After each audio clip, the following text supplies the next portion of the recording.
Hello बच्चों, क्या हाल चाल है। बढ़िया होंगे आप सभी। आपका स्वागत है हमारे बायोफ्यूजन एकेडमी में। और क्या हाल चाल, पढ़ाई अच्छी चल रही है ना। तो हमारा कल पहला लेक्चर कंप्लीट हुआ था जिसमें हमने देखा था जैव जगत में जैव प्रक्रम। जैव प्रक्रम क्या है, लाइफ प्रोसेस के बारे में बात की थी। फिर हमने पोषण के बारे में बात किया था। फिर उसके बाद न्यूट्रिशन की क्या आवश्यकताएं हैं, क्या विशेषताएं, इसके बारे में बात किया था। फिर आज हम स्टार्ट करेंगे अपना सेकेंड लेक्चर, जो कि है हमारा पौधों में पोषण। ठीक है, पौधों में पोषण। आज हम अपना सेकेंड लेक्चर स्टार्ट करेंगे, पौधों में पोषण। तो बिना टाइम वेस्ट किए स्टार्ट करते हैं अपना सेकेंड लेक्चर, पौधों में पोषण। ठीक है, न्यूट्रिशन इन प्लांट। क्या है न्यूट्रिशन इन प्लांट? इसमें क्या होगा, कैसे करेंगे न्यूट्रिशन का, ठीक है, प्लांट्स। तो देखो इसमें क्या लिखा हो, अन्य जीवों की भांति पौधों को भी अपनी मेटाबॉलिक क्रियाओं के लिए भोजन की आवश्यकता होती है। क्या होती है? मेटाबॉलिक रिएक्शन के लिए भोजन की आवश्यकता होती है। तो ये कैसे अपना भोजन बनाएंगे, कैसे मेटाबॉलिक रिएक्शन परफॉर्म होगी, ठीक है, इन सब के बारे में बात किया जाएगा। पौधे जो होते हैं एक स्थान पर स्थिर होकर अपना भोजन स्वयं बनाते हैं। जो पौधे होते हैं उनमें मूवमेंट नहीं होती है, मतलब कहने का मतलब है कि वो एक प्लेस से दूसरे प्लेस तक नहीं जा सकते हैं। ठीक है, तो बात ये होती, मूवमेंट तो होती है। फिर बात करेंगे कि हाँ मूवमेंट होती, लोकोमोशन।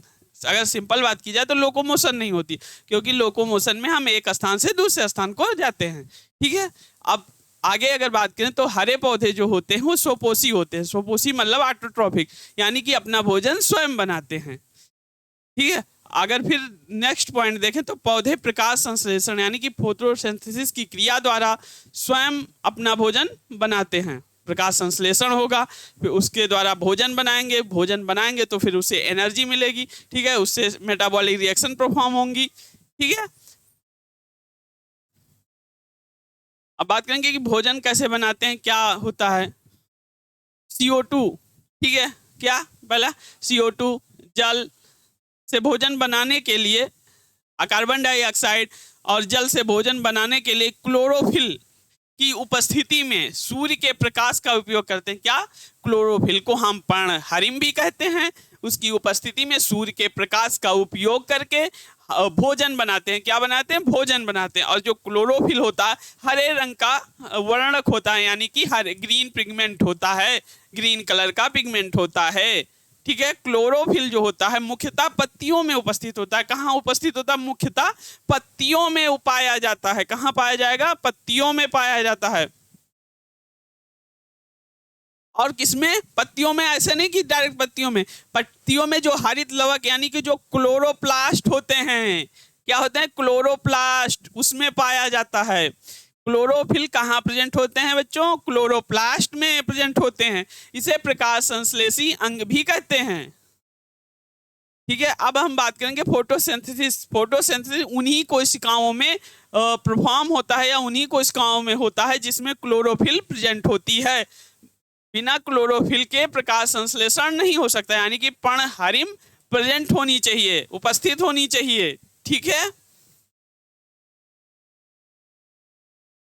अब हम बात करेंगे प्रकाश संश्लेषण। प्रकाश संश्लेषण देखो, प्रकाश संश्लेषण की ये डिफिनीशन है।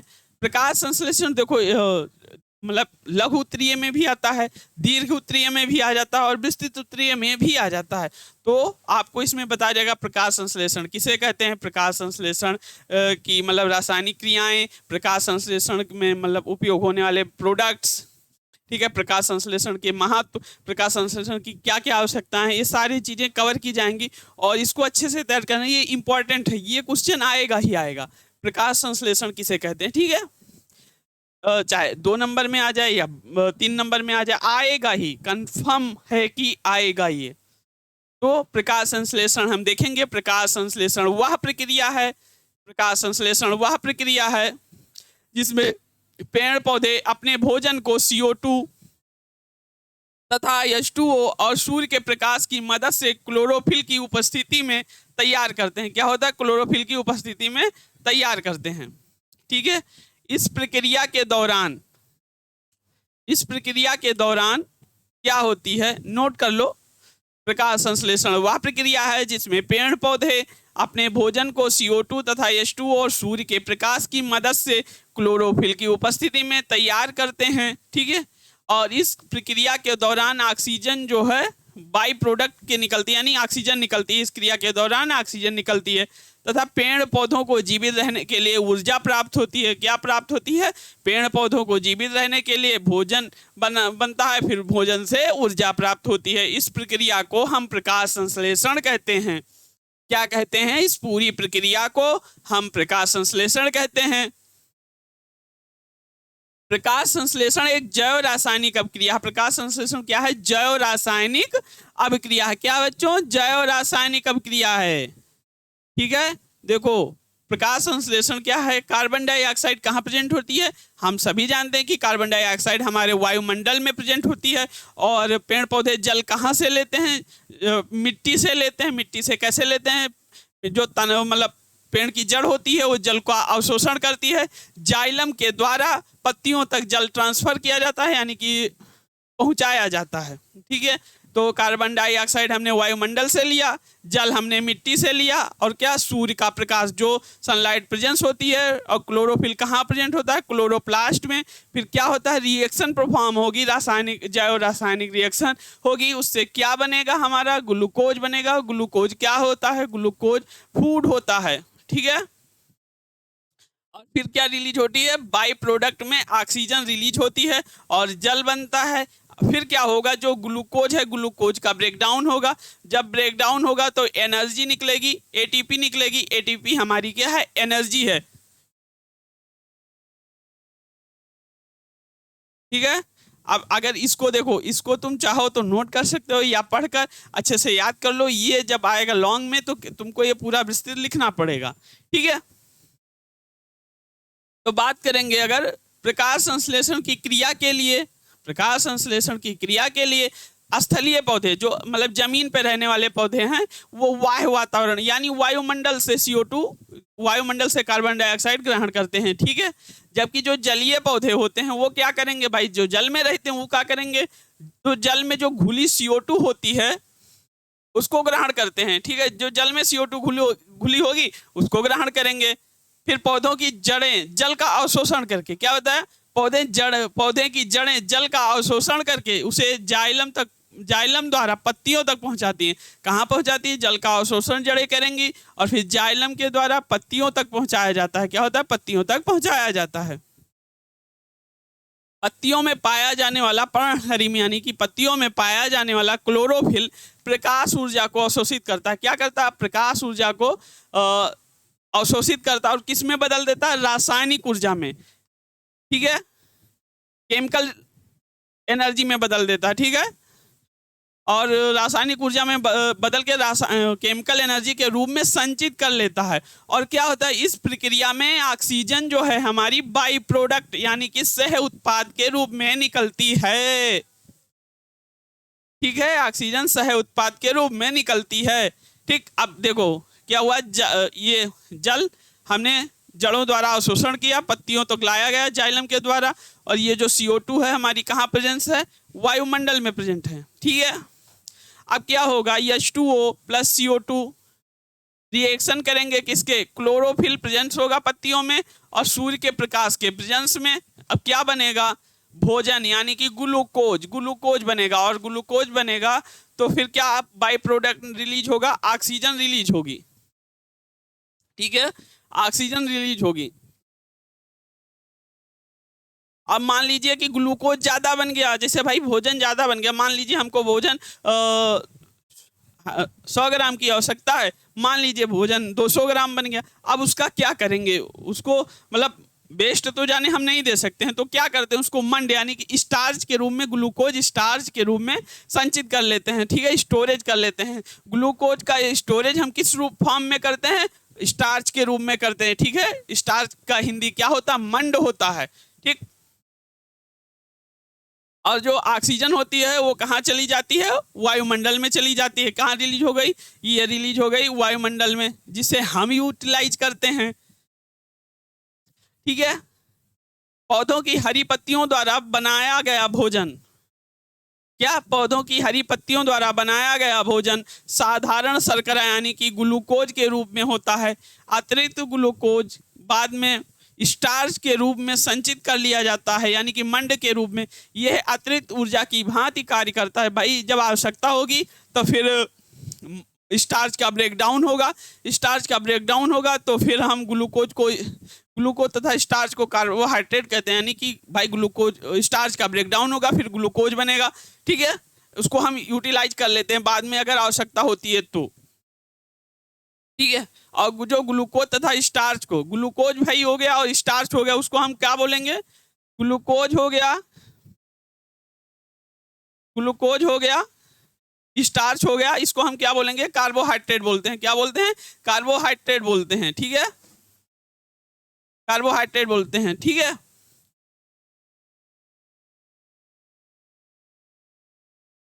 कहते हैं जब हम सब्जी फल अनाज आदि को खाते हैं तो इसमें उपस्थित रासायनिक ऊर्जा श्वसन क्रिया के समय हमारे शरीर में एक मिनट, पॉइंट मिस्टेक हो गया, थोड़ा कट गया, देखते हैं।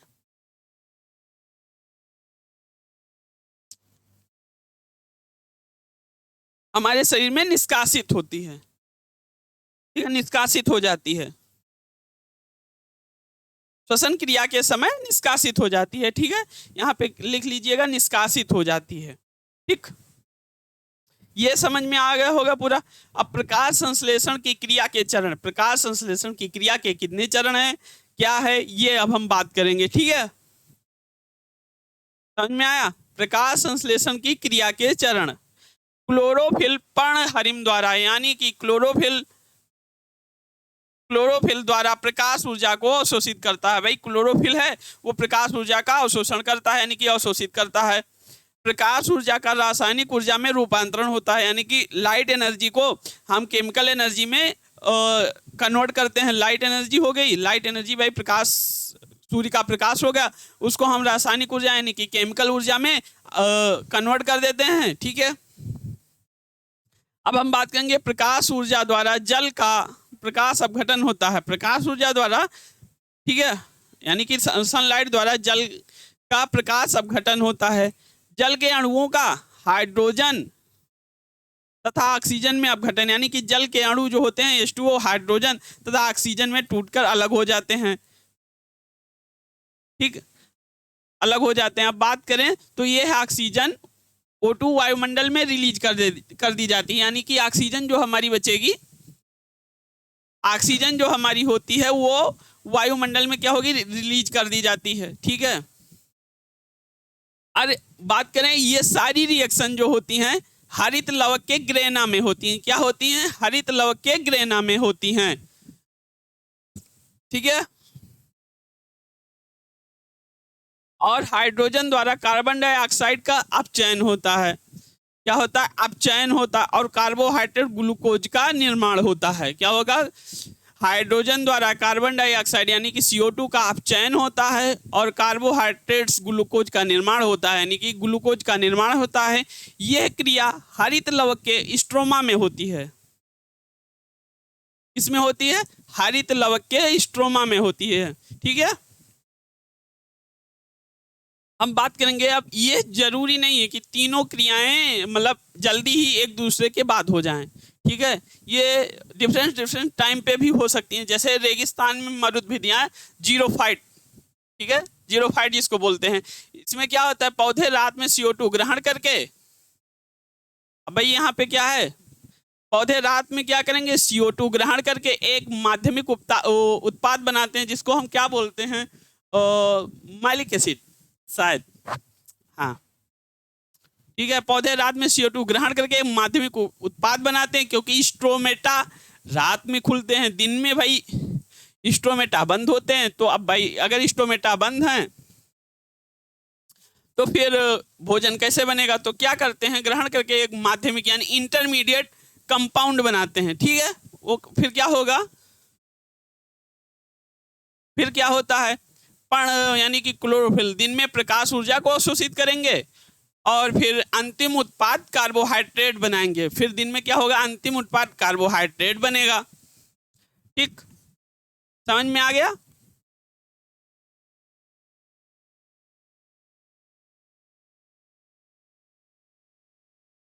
अब हम बात करेंगे कि प्रकाश संश्लेषण के लिए आवश्यक पदार्थ। प्रकाश संश्लेषण के लिए आवश्यक पदार्थ, भाई ये मोस्ट इंपॉर्टेंट है, ठीक है, ये आएगा ही आएगा, पूछेगा, बोर्ड तुमसे पूछेगा ये, ठीक, ये याद रखना। तो प्रकाश संश्लेषण के लिए आवश्यक पदार्थ हमारा क्या है? प्रेजेंस ऑफ सनलाइट यानी सूर्य का प्रकाश होना चाहिए, कार्बन डाइऑक्साइड होनी चाहिए, जल होना चाहिए, और मोस्ट इंपॉर्टेंट जिसकी बात है भैया वो क्या होना चाहिए? क्लोरोफिल होना चाहिए, ठीक है। क्लोरोफिल मोस्ट इंपॉर्टेंट होता है फोटोसिंथेसिस के लिए, ठीक है, प्रकाश संश्लेषण के लिए, समझ गए। मेन भाई जो पार्ट रोल है ना उसका वो क्लोरोफिल का ही है, ठीक है। ये 4 स्टेप हो गए तुम्हारे। क्या चाहिए? प्रकाश, सूर्य का प्रकाश चाहिए, कार्बन डाइऑक्साइड चाहिए, जल चाहिए, क्लोरोफिल चाहिए, ठीक है। अब हम आगे बढ़ते हैं। तो प्रकाश संश्लेषण के लिए आवश्यक पदार्थ जो बुक में दिया है वो देख लो। इसमें क्या दिया हुआ है? प्रकाश संश्लेषण की क्रिया अर्थात स्वापोषी पोषण यानी ऑटोट्रॉफिक न्यूट्रिशन के लिए निम्नलिखित पदार्थों की आवश्यकता होती है। हमने बता दिया ना कौन कौन से पदार्थ। हमने सीधे लिख दिया सूर्य का प्रकाश, sunlight, presence of sunlight, sunlight present होनी चाहिए। इनमें इसमें क्या लिखा गया? प्रकाश संश्लेषण की क्रिया के लिए सूर्य का प्रकाश अति आवश्यक है। क्या है? सूर्य का प्रकाश अति आवश्यक है। इसमें प्रकाश की तीव्रता तथा रंग आदि भी शामिल हैं। क्या है इसमें? प्रकाश की तीव्रता, प्रकाश की तीव्रता तथा रंग आदि भी शामिल हैं। इसकी अनुपस्थिति में रात्रि के समय प्रकाश संश्लेषण नहीं होता है। यानी कि अगर सूर्य का प्रकाश उपस्थित नहीं है तो भाई प्रकाश संश्लेषण नहीं होगा, यानी कि रात्रि में प्रकाश संश्लेषण नहीं होता है। परंतु प्रकाश के कुछ कृत्रिम स्रोत, ठीक है, जो प्रकाश के कुछ कृत्रिम स्रोत हैं, जैसे कुछ सीमा तक यह क्रिया हो सकती है, जैसे बैगनी, नीला तथा लाल रंग के प्रकाश में पौधा प्रकाश संश्लेषण कर सकता है। जैसे मान लीजिए कि रात में लाइट जल रही, बैगनी लाइट हो गई, नीली लाइट हो गई, लाल रंग हो गया, इसके लाइट में जो होते हैं पौधे प्रकाश संश्लेषण कर सकते हैं। अब मान लीजिए कि लाल प्रकाश में प्रकाश संश्लेषण सबसे अधिक होगा। क्या होगा? प्रकाश संश्लेषण सबसे अधिक होगा, तथा नीले रंग के प्रकाश में सबसे कम होता है। अन्य रंग की किरणों में प्रकाश संश्लेषण के लिए अनुपयोगी नहीं होते हैं। यानी कि अन्य रंग की किरणें प्रकाश संश्लेषण के लिए उपयोगी नहीं होती हैं। मेन क्या होता है हमारा प्रकाश संश्लेषण के लिए? जो किरणें होती हैं लाल रंग में सबसे ज्यादा होगा, नीले रंग में उससे कम होगा, ठीक है, नीले रंग में उससे कम होगा, और अन्य रंग की जो किरणें होती हैं उनमें प्रकाश संश्लेषण नहीं हो सकता है। अब बात करेंगे हम CO2 यानी कि कार्बन डाइऑक्साइड। अपनी कार्बन डाइऑक्साइड के बारे में बात कर लें। कार्बन डाइऑक्साइड जो होता है दूसरा हमारा बताए नहीं, दूसरा स्टेप है, ठीक है। अब कार्बन डाइऑक्साइड जो है पौधों में प्रकाश संश्लेषण की क्रिया को सुचारू रूप से बनाए रखने के लिए CO2 की आवश्यकता होती है। किसकी आवश्यकता होती है? CO2 की आवश्यकता, क्योंकि प्रकाश संश्लेषण की क्रिया द्वारा पौधे CO2 यानी कि सूर्य के प्रकाश व जल की उपस्थिति में अपने भोजन का निर्माण करते हैं। भाई CO2 तो भाई इंपॉर्टेंट है ही है, ये भी जान लो, क्योंकि प्रकाश संश्लेषण की क्रिया जो होती है CO2 सूर्य के प्रकाश व जल की मतलब कंबाइन से क्या बनाते हैं? अपना भोजन बनाते हैं। CO2 को वायुमंडल से हम ग्रहण करते हैं। जो होता है CO2 वायुमंडल में कितने प्रतिशत प्रेजेंट होता है? तो अगर प्रेजेंट की बात करेंगे तो 0.03% CO2 पाई जाती है वायुमंडल में, ठीक है। ये डाटा याद रखिएगा, नोट कर लीजिएगा ये डाटा, ये डाटा नोट कर लीजिएगा, ठीक है।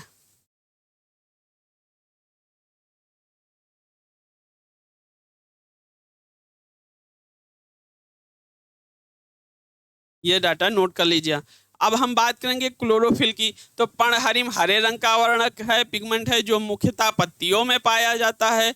क्या होता है? पत्तियों में। इसे प्रकाश संश्लेषी अंग भी कहते हैं। क्या कहते हैं? प्रकाश संश्लेषी अंग भी कहते हैं। क्लोरोफिल को हम प्रकाश संश्लेषी अंग भी कहते हैं।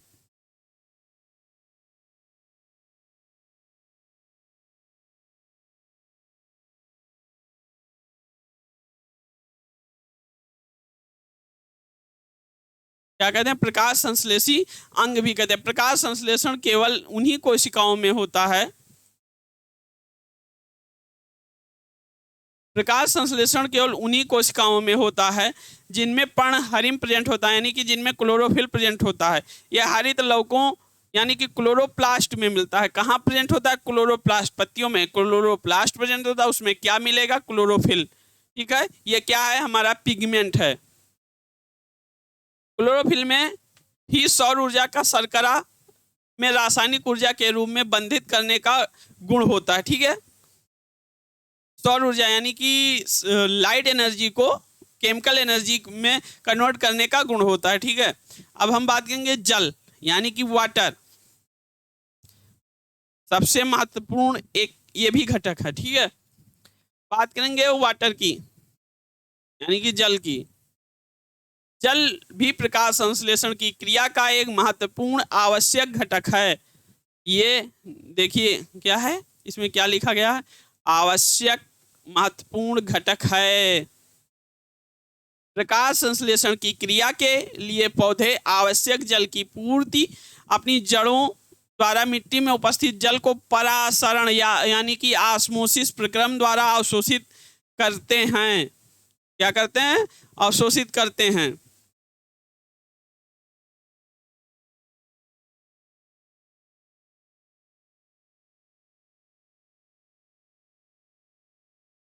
अवशोषित कर प्रक्रम द्वारा अवशोषित करते हैं।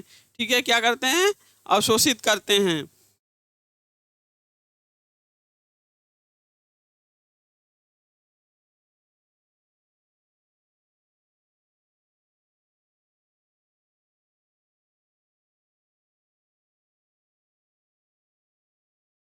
अवशोषित करते हैं।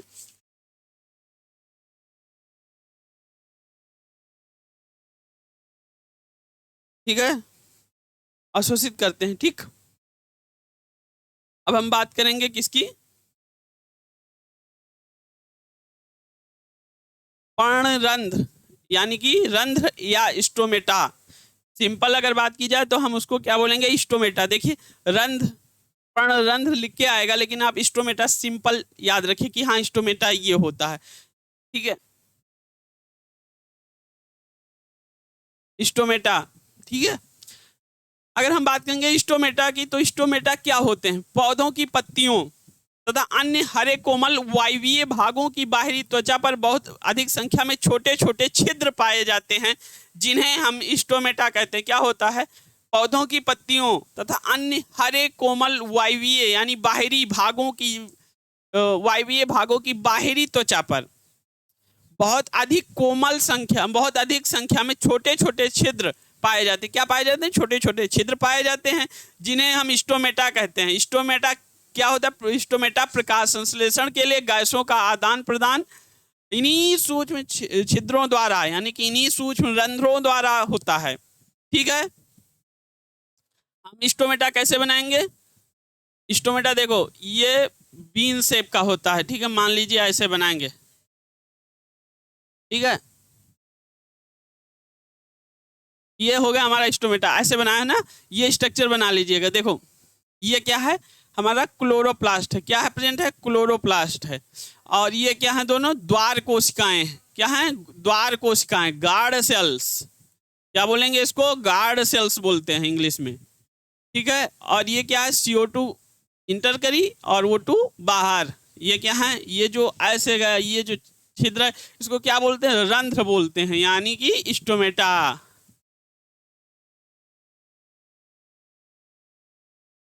अब हम बात करेंगे कि रंध्र की संरचना।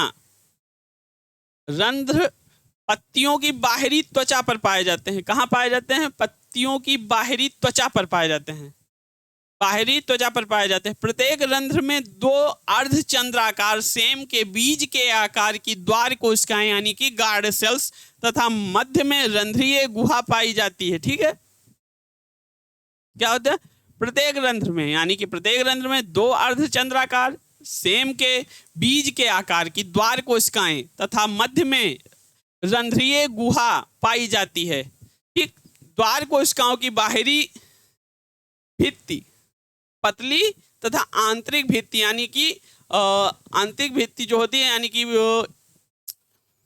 इंटरनल लेयर जो होती है वो मोटी होती है, एक्सटर्नल लेयर जो होती है वो पतली होती है, ठीक है, जिसमें हरित लवक पाए जाते हैं। क्या पाए जाते हैं? हरित लवक पाए जाते हैं।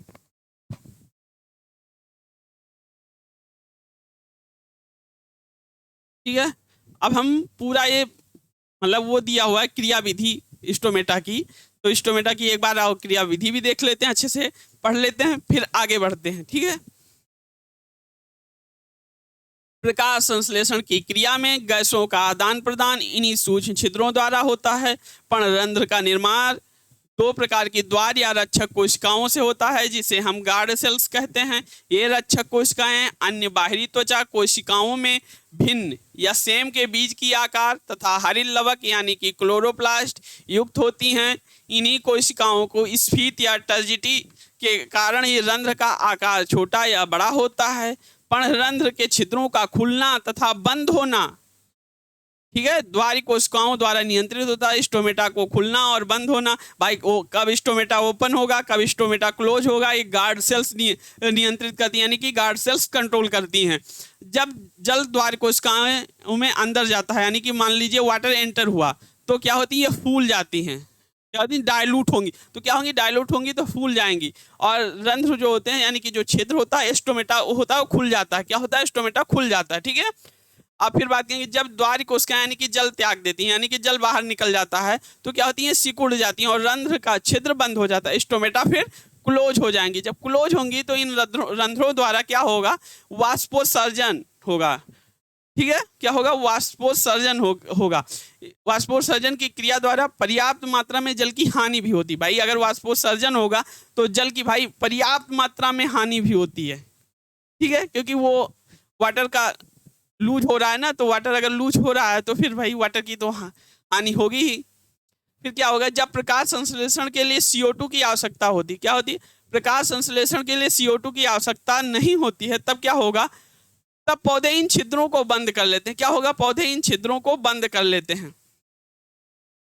क्या होगा भाई? मान लीजिए प्रकाश संश्लेषण के लिए CO2 की आवश्यकता अब हमें नहीं है, फिर क्या होगा? पौधे इन छिद्रों को बंद कर लेते हैं। बड़ी पत्तियों वाले पौधों की पत्तियों में नीचे की सतह पर पर्णरंध्र होते हैं। जैसे बड़ी पत्ती वाले पौधों की पत्तियों में नीचे की सतह पर पर्णरंध्र होते हैं, जबकि छोटे पत्ती वाले पौधों की पत्तियों में दोनों ओर पर्णरंध्र पाए जाते हैं। भाई बड़ी पत्ती है तो उसके नीचे पर्णरंध्र पाए जाएंगे, यानी स्टोमेटा पाई जाएगी। अगर मान लीजिए छोटी पत्ती है तो उसके दोनों साइड यानी कि ऊपर भी स्टोमेटा होंगे और नीचे भी स्टोमेटा होंगे। ठीक है,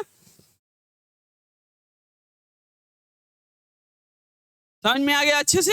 ये स्टोमेटा की क्रियाविधि, इसको भी लिख दीजिए। मान लीजिए ये पूछता है लॉन्ग में तो आप इसको भी लिख सकते हैं। ठीक है, अगर मान लीजिए शॉर्ट में पूछता तो आप गार्ड सेल यानी कि स्टोमेटा का डिफिनीशन लिखिए, उसके बाद वो गार्ड सेल बना दीजिए। गार्ड सेल बनाने के बाद थोड़ी एक दो लाइन लिख दीजिए।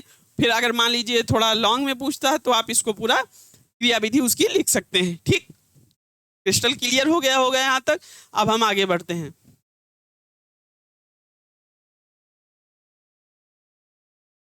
अब हम बात करेंगे प्रकाश संश्लेषण की क्रियाविधि यानी कि मैकेनिज्म ऑफ फोटोसिंथेसिस। क्या है? प्रकाश संश्लेषण की क्रियाविधि। ठीक, प्रकाश संश्लेषण की क्रियाविधि क्या है?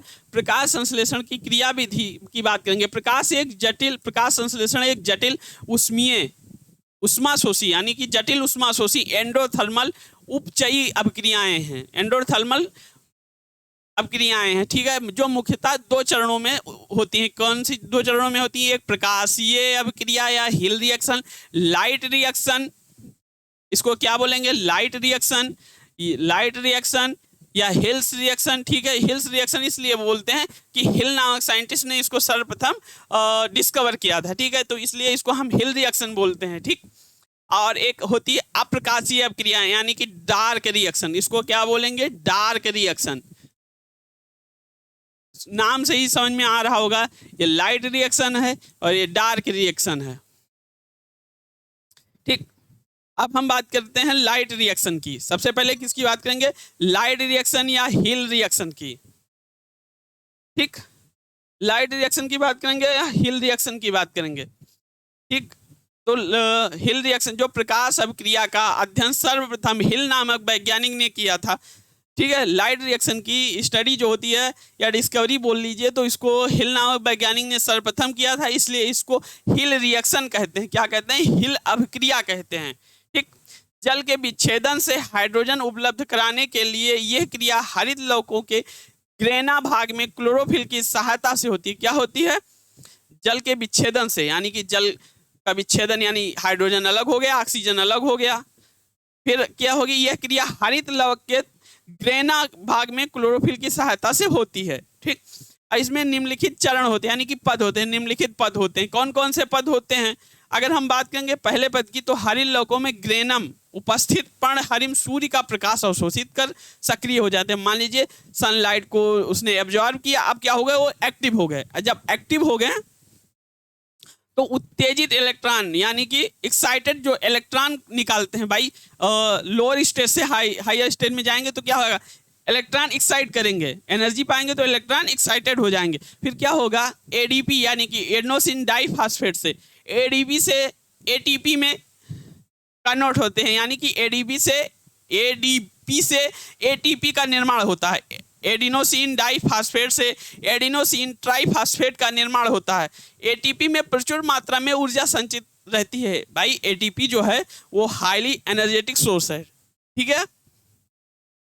ये पहला चरण हो गया। फिर दूसरा चरण अगर बात करें तो ऊर्जा युक्त क्लोरोफिल द्वारा जल का प्रकाश अपघटन यानी कि फोटोलिसिस होता है।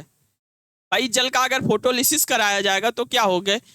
देखो हाइड्रोजन यानी कि H2O के 4 अणु, जब क्लोरोफिल से क्या होगा? फोटोलिसिस होगा, ऊर्जा युक्त क्लोरोफिल से फोटोलिसिस होगी तो क्या होंगे? फोटोलिसिस जब होगा तो क्या होगा? ब्रेक डाउन होगा। किसका? वाटर का ब्रेक डाउन होगा। अब क्या है यहाँ पे देखिए, जो क्लोरोफिल है प्रकाश अपघटन यानी कि फोटोलिसिस, अब क्या होगा? बेचारे जल का अब क्या होगा? ब्रेकअप होगा। भाई इतने दिन दोनों साथ में थे, अब क्या हो रहा है? इसका ब्रेकअप हो रहा है। जब ब्रेकअप होगा तो बेचारा क्या होगा? हाइड्रोजन अलग हो जाएगा, ऑक्सीजन और OH आयन अलग हो जाएंगे, ठीक। अब दोनों का ब्रेकअप हो गया बेचारों का। अब क्या होगा? तो 4 अणु जो होंगे हाइड्रोजन आयन के मिलेंगे और 4 अणु जो होंगे वो OH आयन के, OH माइनस के मिलेंगे, ठीक है। अब क्या हो? इनका भाई ब्रेकडाउन हुआ, बीच में से अलग अलग हो गए। अब दोनों में बॉन्डिंग नहीं है, दोनों में लड़ाई चल रही है ना, अब अलग हैं। क्लोरोफिल आया, काम बिगाड़ के चला गया इन लोगों का, ठीक है। अब फिर क्या होगा आगे? जल के प्रकाश अपघटन से यानी कि फोटोलिसिस से, जल के फोटोलिसिस से जो OH माइनस आयन परस्पर मिलकर जल और ऑक्सीजन बनाते हैं, ऑक्सीजन गैस के रूप में मुक्त होकर स्टोमेटा द्वारा बाहर निकल जाती है। अब क्या होगा? जो OH आयन है यानी कि OH माइनस आयन है, वो क्या करेंगे? अब संघनन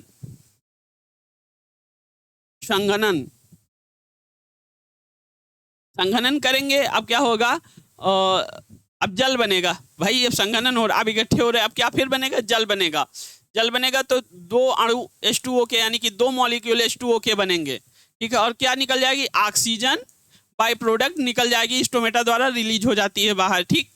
अब फिर क्या होगा? जो मुक्त हाइड्रोजन है आयन से उत्तेजित होकर इलेक्ट्रॉन निकालते हैं। क्या निकालते हैं? इलेक्ट्रॉन निकालते हैं।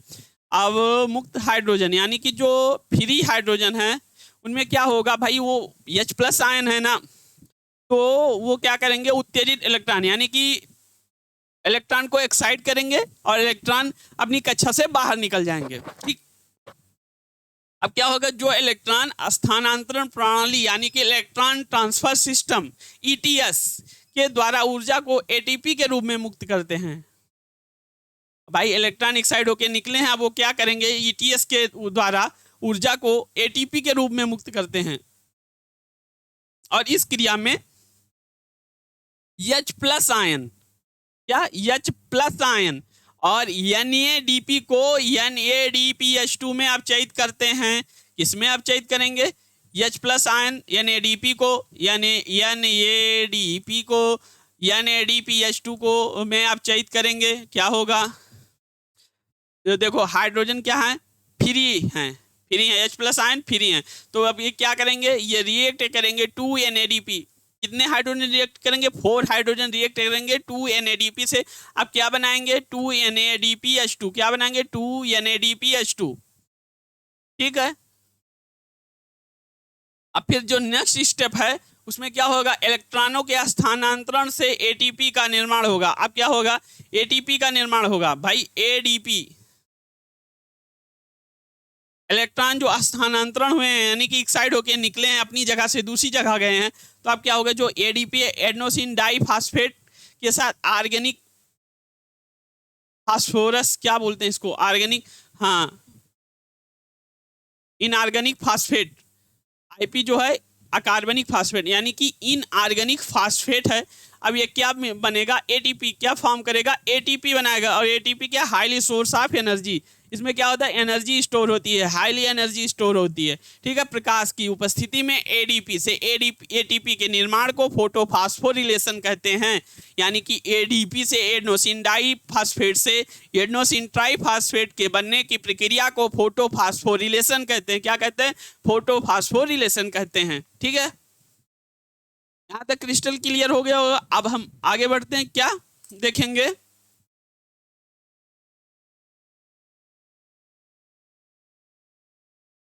एक मिनट,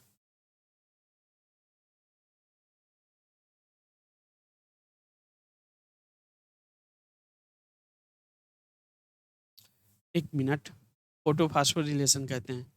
ठीक है, तो अब बचा हमारा क्या, डार्क रिएक्शन। बच्चों इसमें स्लाइड ऐड नहीं है, तो अब डार्क रिएक्शन जो है क्या बचा हुआ, हमारा डार्क रिएक्शन बचा हुआ है। यानी कि बात करें तो हमारा डार्क रिएक्शन है। डार्क रिएक्शन के बाद का यानी इंपॉर्टेंस ऑफ फोटोसिंथेसिस, प्रकाश संश्लेषण का महत्व है। फिर डिफरेंस क्या है, प्रकाश संश्लेषण और श्वसन में डिफरेंस है। ठीक है, इसको हम कल नेक्स्ट लेक्चर में कवर करेंगे।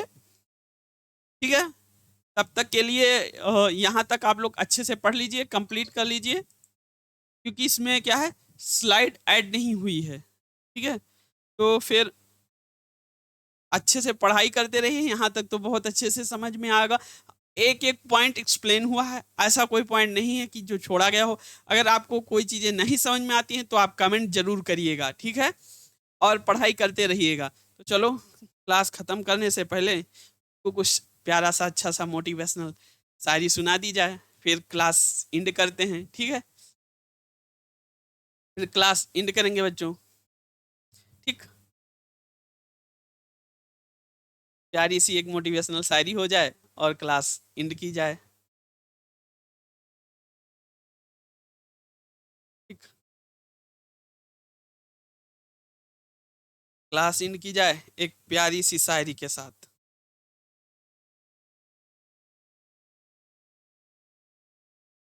प्यारी सी शायरी सुनाई जाए, फिर क्लास खत्म की जाए। तो सुनिए, जिसमें उबाल हो ऐसा खून चाहिए, कि जिसमें उबाल हो ऐसा खून चाहिए, जीत के खातिर ऐसा जुनून चाहिए। ये अप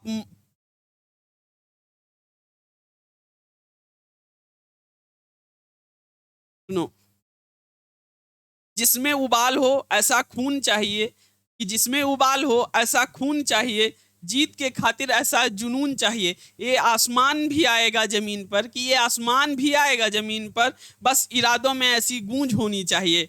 ठीक है, तो बच्चों, वो कहते हैं ना कि इरादे पक्के होना तो कोई भी परीक्षा पास की जा सकती है। बिना मजबूत इरादों के आप कुछ भी नहीं कर सकते हैं। अपने हौसलों को बुलंद रखिए और पढ़ाई करते रहिए। ठीक है, अच्छे से पढ़ाई करते रहिए, एक दिन सक्सेस अवश्य होंगे आप लोग। फिर मिलते हैं हम कल नेक्स्ट लेक्चर में आपसे, जो कि उसमें कंप्लीट किया जाएगा क्या, डार्क रिएक्शन। ठीक है, फिर एंजॉय करते रहिए, फिर मिलते हैं, बाय बाय।